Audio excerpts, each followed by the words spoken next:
is the world's most expensive car. Check it out.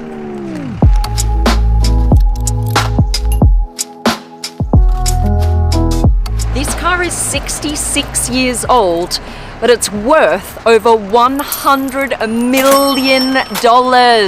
What? And we get our hands on it. A massive thank you to Mercedes.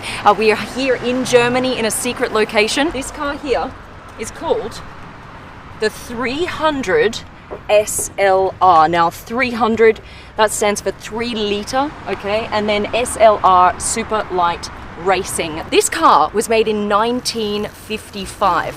Now back in 1955, before this car was made, there was actually a roadster version, so meaning no roof, all right?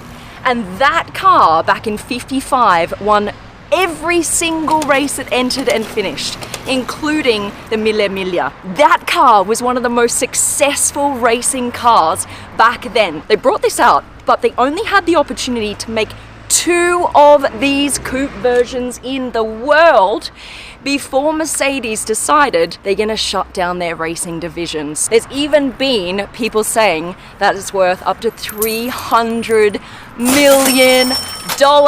Now, this is actually, as I said, a racing car. Now let me just show you why they say it's a racing car and not made for consumer purposes. Look how you have to sit. Ready? So you get in.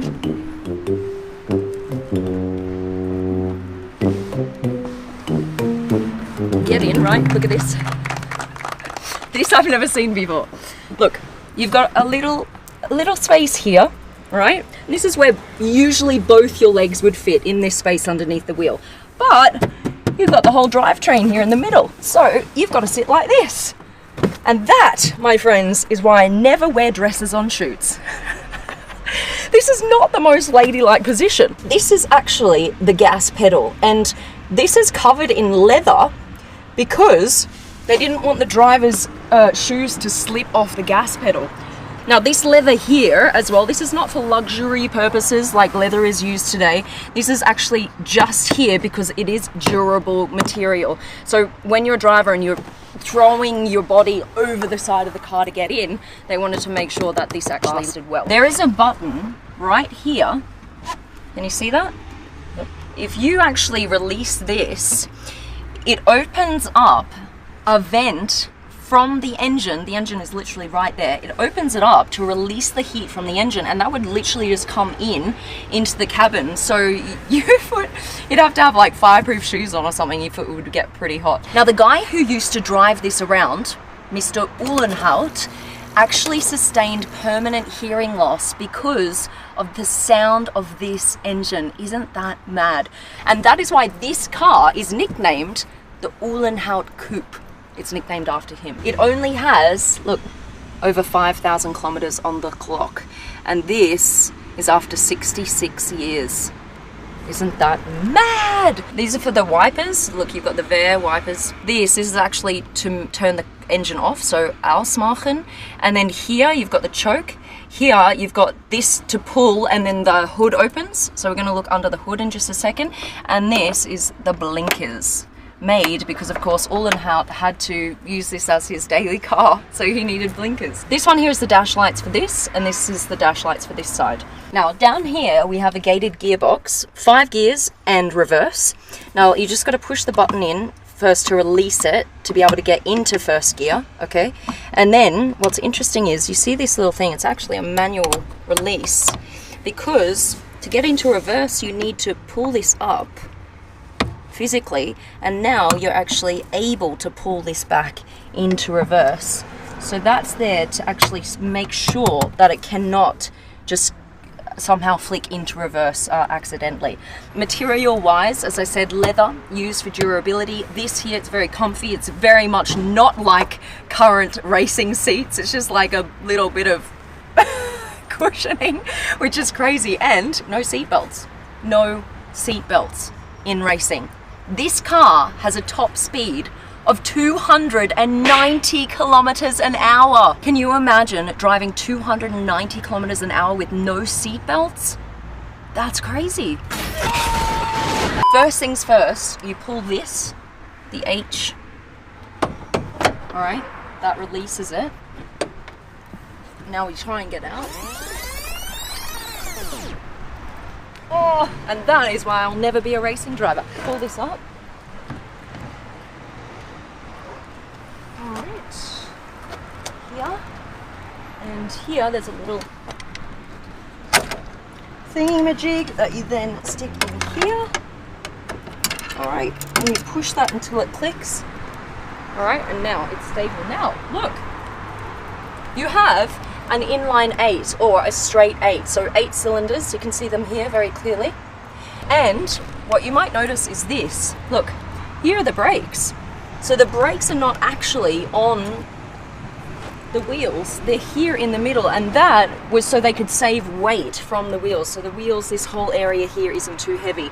The weight is then more here in the center. This had more horsepower, this engine right here, than what they were using in the F1 cars back then. But what is similar is this. Look, the exhaust, look at this.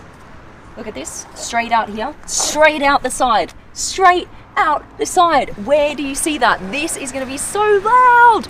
And over here, look, you've got an air intake right here. Come around the back. This is how you open it. Pull this, and this right here is a D. That stands for Deutschland, so Germany. And you open this up. And here you go, look at this. You've got a spare wheel. You can also fit another spare wheel here, but we took it off so that you could see what else is going on here. This is the fuel tank.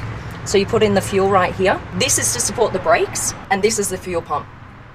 So that's what you've got going on in the back of the car. It is so light. You know why? Because the whole body is made of magnesium. And the chassis is steel, but the whole body is magnesium. Now you think, okay, so if race cars were made of magnesium back then, why are they not still made of magnesium? Magnesium is super, super expensive. They found a better way to build cars today, and that is through carbon fiber, using carbon fiber, because it is also lighter and stronger. So back then this was super expensive to make using magnesium. Let's start her up, shall we? Let's do this. We need to hear this. All right, everyone got their earplugs? Yeah? Earplugs in. I'm gonna learn first how to start this car because it is currently cold, the engine is cold. So we have our special mechanic over here, Uwe, who's gonna come on in, join the Supercar Blondie show. Come on over. He's going to warm up the engine. Now, I want this on camera because, of course, this has not been started in a while, so it's a cold engine, and we're going to hear the blast from the exhaust over there. All right, let's do this. Let's do this. Here, I'll grab my phone, let you in. Okay. Steering wheel comes off. Do you see that? Little button, pull off. Yeah. Yeah, cool. All right. And you get... I've got it. Okay. Okay. Werde ich da gleich verbrennen oder ist Ja, es das okay? ist schlecht. Das Ist richtig schlecht, ja? laut. So he just said don't stand there. Once it goes on, you'll probably burn your legs because it's going to come straight out of here. So just be careful. Come stand back around here so you can see Ja, the ich film buttons. von hier, okay? Okay. I stand Okay. over. Wait, do you get all of that? Yeah, yeah. Look how many.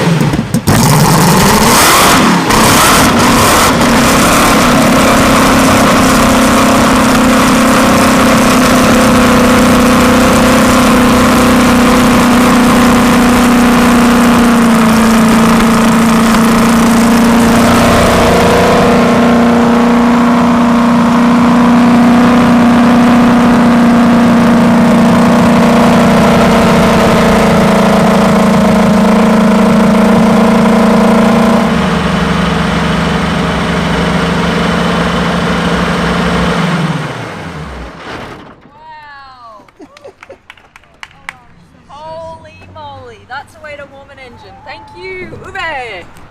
Wow, holy moly. Okay, all right, it's warm now? It's warm. It's warm, okay. Phew. So can you imagine